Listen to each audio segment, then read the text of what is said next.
ಸ್ವಾತಂತ್ರ್ಯ ದಿನಾಚರಣೆಯಂದು ವಂದೇ ಮಾತರಂ ಗೀತೆಗೆ ಅಗೌರವ ತೋರಿದ ಸೋನಿಯಾ ಗಾಂಧಿ, ರಾಹುಲ್ ಗಾಂಧಿ ಮತ್ತು ಮಲ್ಲಿಕಾರ್ಜುನ್ ಖರ್ಗೆ ಅವರು ದೇಶಕ್ಕೆ ಕ್ಷಮೆ ಯಾಚಿಸಬೇಕು ಎಂದು ಆಗ್ರಹಿಸಿ ಇಂದು ಯುವ ಮೋರ್ಚಾ ಶಿಗ್ಗಾವಿ ಮಂಡಲದ ವತಿಯಿಂದ ಪ್ರತಿಭಟನೆಯನ್ನ ನಡೆಸಲಾಯಿತು.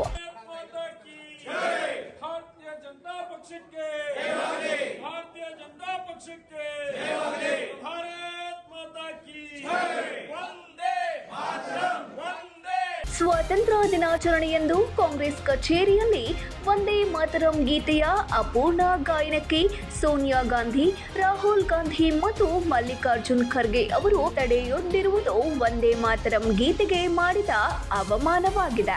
ರಾಷ್ಟ್ರಗೀತೆಯ ಸ್ಥಾನಮಾನವನ್ನ ನೀಡಲಾದ ವಂದೇ ಮಾತರಂ ಗೀತೆಗೆ ಅಗೌರವ ತೋರಿದ್ದಕ್ಕಾಗಿ ಕಾಂಗ್ರೆಸ್ ದೇಶಕ್ಕೆ ಕ್ಷಮೆ ಯಾಚಿಸಬೇಕು ಎಂದು ತಹಶೀಲ್ದಾರರ ಮೂಲಕ ಮನವಿಯನ್ನ ಸಲ್ಲಿಸಲಾಯಿತು.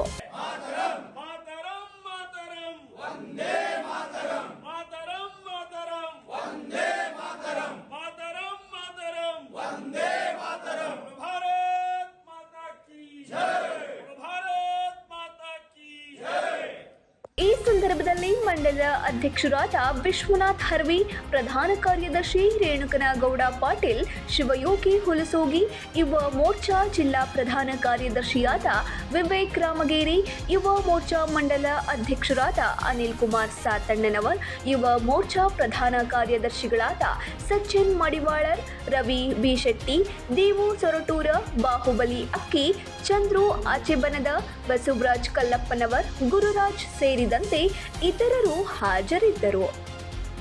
Suresh Eligar, 9 live news, Shiggavi.